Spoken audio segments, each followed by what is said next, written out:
아멘. 오늘 본문은 지난주에 이어서 사사 기드온에 대한 이야기입니다. 기드온은 하나님께 부름을 받고 하나님의 명령에 순종해서 바알과 맞서 싸우게 됩니다. 이를 계기로 여룹바알이라고 하는 이름을 얻게 되지요.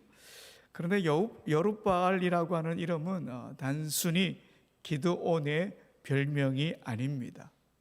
세상과 타협하지 않고 하나님 나라의 가치관에 따라 살아가는 우리 그리스도인이 불려져야 할 이름입니다. 오늘 이 이름을 통해서 하나님께서 우리에게 주시는 부르심과 사명을 깨닫는 복된 시간 되기를 소망합니다. 여러분, 하나님께서 기드온을 사사로 부르시고 난 다음에 제일 먼저 내린 명령이 뭘까요?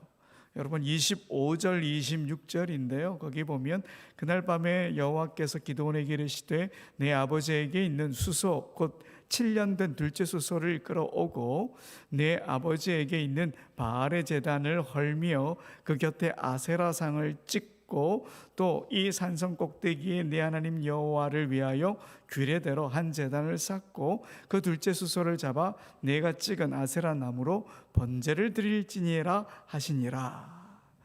여러분, 하나님께서 기드온에게 첫 번째 내린 명령은 뭐냐? 기드온의 아버지 요아스의 집에 있는 바알 제단을 허물고 그 자리에 하나님을 위한 제단을 쌓으라 그럽니다.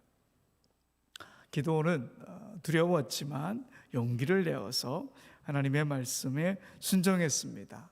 그날 밤에 종들과 함께 바알의 제단을 허물고 아세라 목상을 찍어 불태우고 그 자리에 하나님의 제단을 쌓았던 거죠. 이튿날 마을 사람들이 깨어나서 보니까 바알 제단이 무너져 있고 아세라상이 잘려나가고 하나님께 드린 제단만 남아있는 걸 보고 깜짝 놀라죠. 이게 누구의 짓이냐? 알아보니까 기드온의 짓이죠. 그래서 사람들이 기드온을 죽이려고 합니다. 그러자 기드온의 아버지 요아스가 이런 말을 합니다. 여러분, 6장 31절 함께 읽어볼까요? 시작. 너희가 바알을 위하여 다투느냐? 너희가 바알을 구원하겠느냐? 그를 위하여 다투는 자는 아침까지 죽임을 당하리라.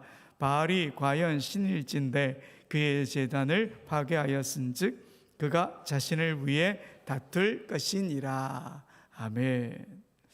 기드온의 아버지 요아스가 했던 말은 이런 의미입니다. 만일 바알이 진짜 신이면 스스로 자신을 지킬 것이다. 자기의 제단을 허물었던 그 사람과 바알이 직접 싸우지 않겠느냐? 바로 이런 말이죠. 이 말에 사람들은 기드온을 놓아주게 되고요. 이 일로 기드온의 별명이 여룹바알이라고 붙여지게 된 겁니다. 여러분, 여룹바알이라고 하는 이름의 뜻은 바알이 다툴 것이다 혹은 바알과 다투는 자, 이런 의미입니다. 이 이름은 이스라엘 백성들에게도 의미 있는 이름입니다. 이스라엘에게 참 신앙의 대상이 누구인지를 알려주는 신학적 메시지를 담고 있는 이름이지요. 진짜 신앙의 대상이 누가 되어야 되느냐? 바알이 아니라 하나님이다. 우리는 바알과 다투는 자가 되어야 된다. 이런 메시지를 남겨주는 그런 이름이지요. 여러분, 우리 그리스도인도 마찬가지입니다. 그리스도인도 여룹바알이 되어야 합니다. 오늘날 우리에게 바알은 세상의 가치관이라고 하는 우상입니다. 물질적인 성공, 세속적인 인기, 개인의 이익을 강조하는 세상의 가치관은 하나님의 말씀과 늘 충돌하죠. 우리의 신앙을 막 흔들어 놓습니다. 그러니 그게 바로 바알이죠. 그 바알에 묶여있는 세상의 가치관은 하나님의 가치관과 늘 싸우게 되어 있습니다. 그리스도인인 우리는 여룹바알이 되어서 이 세상의 바알과 싸우는 자가 되어야 합니다. 하나님이 기뻐하시는 삶을 살기 위해서 세상의 방식이 아닌 하나님의 방식을 따라야 하는 것이지요. 하나님은 우리가 기드온처럼 여룻바알, 세상과 맞서서 하나님의 진리를 지키는 자로 바로 서길 원하십니다. 그러면 여러분, 하나님의 가치관은 어떤 것인가, 이걸 알아야 우리가 세상과 싸우게 되고 하나님의 가치관을 온전히 세우게 되지 않겠습니까? 사사 기드온과 관련해서 드러나는 하나님 나라의 가치관은 이런 겁니다. 하나님은 숫자의 많고 적음으로 가치를 정하지 않는다 하는 겁니다. 힘세고 강한 사람을 맨 앞줄에 세우지도 않습니다. 강하고 약한 것으로 줄 세우지도 않습니다. 세상 권력과 지위의 높고 낮음으로도 줄 세우지 않으십니다. 사사 기드온의 이야기에서 분명히 이 하나님의 가치관이 드러납니다. 우리가 잘 아는 내용이죠. 기드온은 미디안의 대군과 맞서기 위해 군사를 모집하죠. 얼마나 모였느냐 하면 32,000명이나 모였습니다. 그런데 하나님은 너무 많다 그러시죠. 그래서 처음에는 22,000명을 돌려보내고요, 그 다음에는 10,000명을 더 돌려보냅니다. 결국 얼마 남았죠? 300명이 남았습니다. 300명이 남아서 전투를 벌이라고 그럽니다. 그러면 여러분, 당시 미디안 군대는 얼마나 되었을까요? 여러분, 사사기 7장 12절 함께 읽어봅시다. 시작. 미디안과 아말렉과 동방의 모든 사람들이 골짜기에 누웠는데 메뚜기의 많은 수와 같고 그들의 낙타의 수가 많아 해변의 모래가 많음 같은지라. 어마어마한 군사의 숫자다, 이렇게 볼 수가 있겠죠. 이 전투가 끝난 다음의 내용을 기록하고 있는 사사기 8장 10절에 보면 얼마냐? 대략 13만 5천 명이 넘었다, 이렇게 기록하고 있습니다. 13만 5천 명 대 300명인 거지요. 그런데 하나님은 이 300명이면 충분하다 그러시지 않습니까? 여러분, 세상의 눈으로 보면 무모해 보입니다. 하지만 하나님은 하나님의 가치관을 따라 하나님의 방식과 하나님의 방법으로 싸우는 것이 어떤 것인지를 보여주고 계신 거죠. 여러분, 우리가 잘 아는 소년 다윗도 한번 보십시오. 거인 골리앗은 자신 앞에 서 있던 다윗을 정말 볼품없는 꼬마다 그렇게 생각했겠죠. 변변한 무기도 없었으니까 가스로워 보였을 것입니다. 그러나 하나님은 소년 다윗이 이기게 하셨습니다. 여러분, 오늘도 하나님은 세상의 셈법이 아닌 하나님의 계산법을 따르라, 그렇게 말씀하십니다. 세상의 숫자, 재물, 영향력을 계산하며 안전을 찾으려 하지만 하나님은 우리의 믿음과 순종을 통해 일하십니다. 우리는 그 하나님의 셈법을 신뢰해야 합니다. 그리스도인으로 살아가며 하나님의 일을 감당할 때 세상의 계산법이 아니라 하나님의 능력과 하나님의 방법을 신뢰하는 여룻바알이 되어야 하는 것이죠. 사도 바울이 고린도 교회에 보내는 편지에 보면 하나님께서 일하시는 방식을 이렇게 말하고 있습니다. 고린도전서 1장 27절에서 29절까지인데요. 우리 함께 읽어봅시다. 시작. 그러나 하나님께서 세상에 미련한 것들을 택하사 지혜 있는 자들을 부끄럽게 하려 하시고 세상에 약한 것들을 택하사 강한 것들을 부끄럽게 하려 하시며 하나님께서 세상에 천한 것들과 멸시받는 것들과 없는 것들을 택하사 있는 것들을 폐하려 하시나니 이는 아무 육체도 하나님 앞에서 자랑하지 못하게 하려 하심이라. 아멘. 여러분, 하나님의 방식과 하나님의 방법을 한번 보십시오.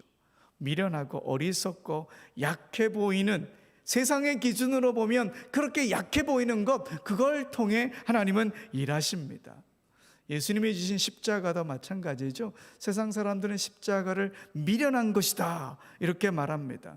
하지만 예수님은 하나님의 가치관, 하나님의 일하심을 알고 하나님의 말씀에 순종함으로 놀라운 하나님의 능력을 이 십자가에서 드러내셨습니다. 그 일로 인해서 오늘 우리가 지금 은혜를 누리고 있는 거지 않습니까? 그러니 여러분, 우리의 약함, 우리의 어리석음, 우리의 가난함 이런 건 문제가 되지 않습니다. 하나님의 일하시는 방식과 방법을 믿고 하나님을 신뢰하는 일, 그게 바로 그리스도인 우리가 해야 할 일입니다. 여러분, 여룻발로 살아가는 신앙인이더라고 하나님이 오늘 또 우리를 부르시는 거예요. 세상의 셈법, 세상의 가치관에 눈 돌리지 마라, 그렇게 말씀하십니다. 하나님의 말씀과 하나님의 계산 방법을 따라서 살아가라, 이렇게 말씀하시는 거죠. 그런데 여러분, 솔직히 한번 우리 자신에게 물어봅시다. 하나님의 방식을 따라 살아가는 게 쉬운가요? 어려운가요? 쉽지 않아요. 그죠? 쉽지가 않다는 게 문제죠. 세상의 가치관에 자꾸 흔들리는 우리를 발견하게 됩니다. 그런데 여러분, 우리가 흔들릴 때마다 하나님께서 우리를 그냥 내버려 두지 않으신다는 겁니다. 하나님의 약속이 이루어질 것이라고 하는 그 확신을 갖도록 자꾸 하나님께서 우리에게 역사하신다는 사실입니다. 여러분, 기도원을 한번 볼까요? 기도원 여러 번 두려움에 빠졌고 믿음이 흔들렸습니다. 그런데 그때마다 하나님은 약속이 이루어질 것이라는 확신을 거듭 기도원에게 주십니다. 하나님께서는 기도원에게 양털의 표징을 보여주지 않습니까? 한 번은 이슬이 마르지 않는 양털을 보여주시고, 그 다음 날은요, 물기가 말라버린 그런 양털을 보여주시고요. 그러지 않습니까? 하나님께서 믿음을 갖도록 기도원에게 양털의 표징을 보여주셨어요. 또 하나님, 기도원에게 어떤 표징을 보여주셨느냐? 다른 사람의 꿈을 통해서도 말씀해 주셨어요. 여러분, 사사기 7장 13절에서 14절 제가 읽어보겠습니다. 기드온이 그곳에 이른즉 어떤 사람이 그의 친구에게 꿈을 말하여 이르기를, 보라, 내가 한 꿈을 꾸었는데 꿈에 보리떡 한 덩어리가 미디안 진영으로 굴러들어와 한 장막에 이르러 그것을 쳐서 무너뜨려 위쪽으로 엎으니 그 장막이 쓰러지더라. 그의 친구가 대답하여 이르되, 이는 다른 것이 아니라 이스라엘 사람 요아스의 아들 기드온의 칼이라. 하나님이 미디안과 그 모든 진영을 그의 손에 넘겨주셨느니라 하더라. 미디안 병사 중에 한 명이 꿈을 꾼 모양이죠. 그 꿈 이야기를 친구 병사에게 이야기해요. 기드온과 그의 군사들을 보리떡 한 덩어리다, 그렇게 말하지 않습니까? 꿈속에서도 보니까 정말 보잘것없는 것처럼 보였다, 이 말이죠. 기드온의 300용사도 전체 모인 이스라엘의 그 군사들 숫자의 1%도 되지 않는 그런 숫자였으니까 분명 보리떡 한 덩어리처럼 보였을 게 분명합니다. 하지만 그 보리떡 한 덩어리가 미디안 진영을 다 무너지게 했다, 그 꿈을 옆에 있는 친구가 해석을 하죠. 하나님의 사사인 기드온의 칼이 미디안을 쳐서 무너지게 할 것이다, 그렇게 해석을 합니다. 하나님께서 꿈을 통해, 다른 사람의 입술을 통해 기드온에게 확신을 주셨다. 여러분, 기드온은 이 이야기를 듣고 다시 믿음에 굳게 서게 되고요, 300명의 용사들과 함께 하나님의 뜻에 순종하며 승리를 맛보게 됩니다. 이렇게 하나님 우리를 다시 믿음으로 굳게 세워주시는 그런 분이십니다. 여러분, 오늘도 하나님께서는 우리에게 다시 믿음의 확신을 주십니다. 말씀을 통해서도 주시고요, 이 기도의 시간을 통해서도 주시고요, 신앙의 동력자들을 통해서도 하나님은 우리의 믿음을 다시 세워주십니다. 이 시간이 바로 주님의 약속을 재확인하는 시간이다, 저는 그렇게 믿습니다. 지금 이 시간이 다시 우리의 믿음을 강화하는 시간이다, 그렇게 믿습니다. 저는 우리 교회가 오랜 기간 동안 믿음으로 서 있는 것, 이 자체가 우리 모두에게는 하나님의 표징이 된다, 이렇게 믿습니다. 히브리서를 기록한 저자가요, 히브리서 11장에서 수많은 믿음의 선조들을 열거한 다음에 12장이 딱 되면 이렇게 이야기합니다. 히브리서 12장 1절에 보면 이러므로 우리에게 구름같이 둘러싼 허다한 증인들이 있으니, 이렇게 이야기한다. 허다한 증인들이 있다. 믿음으로 삶을 살아낸 허다한 증인들, 저는 이 허다한 증인들이 우리 교회를 이끌어 오신 많은 신앙의 선조들이다, 그렇게 믿습니다. 그리고 지금 이 자리에 앉아 계신 여러분들이 바로 허다한 믿음의 증인들이다, 저는 그렇게 믿습니다. 지난 주일 117주년 감사주일을 보내면서 함께 즐거워하는 우리 성도들의 모습을 보면서 정말 흐뭇했고요, 제 속에 이런 마음이 들었습니다. 이렇게 많은 믿음의 증인들이 있구나, 우리가 하나님의 약속을 믿고 살아가는 성도들이구나, 우리를 통해 우리 믿음의 자녀들이 하나님의 약속을 믿는 믿음으로 언제나 온전히 다시 세워질 수 있겠구나, 이런 믿음이 생기더라고요. 여러분, 세상의 가치관 때문에 우리 믿음이 흔들린다면 117년 동안 믿음으로 살아간 우리의 신앙의 선조들을 한번 떠올려 보십시오. 일제강점기를 지냈고요, 6.25 한국전쟁을 겪었습니다. 군부 독재 시대도 지냈고, IMF 경제위기 시대도 지냈고, 가까이는 코로나 감염 시대도 지냈습니다. 이 숱한 어려움 속에서도 믿음을 지켜냈습니다. 우리 대지교회가 하나님의 약속이 이루어진 믿음의 공동체이고, 우리 대지교회가 하나님의 약속을 다시 확신시켜주는 공동체다, 이 말이지요. 117년 동안 믿음이 무너지지 않았습니다. 그러니 우리가 세상의 가치관 때문에 흔들릴 때마다 하나님의 약속을 재확신받는 방법은 뭐냐? 우리의 믿음의 공동체와 함께하는 것입니다. 우리의 믿음의 공동체를 하나님이 흔들리지 않도록 붙잡아 주신 것처럼 앞으로도 우리 교회는 그런 역할을 계속해 나갈 것입니다. 우리가 허다한 믿음의 증인이 되어서 우리가 하나님의 약속이 이루어질 것이라고 하는 것을 우리 믿음의 자녀들에게 보여주고 서로에게 보여줍시다. 하나님은 그렇게 여룻바알이 되라고, 우리의 믿음이 세상 가치관 때문에 흔들릴 때마다 우리 공동체를 통해서 말씀해 주신다 하는 것이지요. 여러분, 우리는 여룻바알로 살아가라는 부르심을 받고 있습니다. 바알과 맞서 싸운 기드온처럼 세상의 가치관과 맞서서 하나님 나라의 가치관으로 살아가라, 이런 부르심을 받고 있습니다. 여러분, 사실 지금 이 자리, 예배의 자리, 기도의 자리도 여룻바알로 살아가는 자리입니다. 세상 사람들은 이 예배 시간이 시간 낭비다, 이렇게 생각할 겁니다. 이 시간에 다른 경제적인 활동을 하면 돈을 더 벌 것이고, 또 자신의 실력을 쌓아나가는 시간도 될 수 있다, 이렇게 말하겠죠. 하지만 이 시간은 하나님과의 친밀한 교제를 나누는 시간입니다. 우리가 예배하고 기도하는 시간은 세상의 가치로는 따질 수 없는 그런 시간입니다. 이 시간은 세상의 모든 계산을 초월하여 하나님께서 우리에게 재확신을 주시고 세상에 맞설 힘을 허락하시는 그런 시간이기에 우리는 이 예배의 자리에서 세상의 가치관을 넘어서는 하나님의 능력을 공급받게 됩니다. 그러니 예배와 기도, 말씀을 읽으면서 하나님과 교제하는 시간 우리가 더 많이 가져야 하는 것이죠. 여룻바알의 삶을 제대로 살아낼 수 있는 힘을 주님이 주실 줄 믿고 하나님과 더 깊은 교제로 나아가야 합니다. 사랑하는 여러분, 하나님은 우리가 여룻바알이 되길 원하십니다. 그리고 우리가 연약할 때도 우리와 함께 하시며 그분의 계산 방법으로 승리하게 하시는 분이십니다.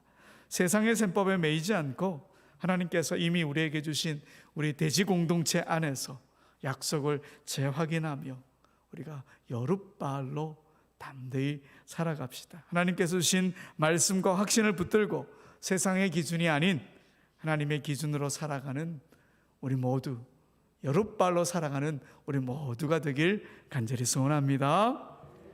우리 찬양합시다. 주 여호와는 광대하시도다 고백합시다.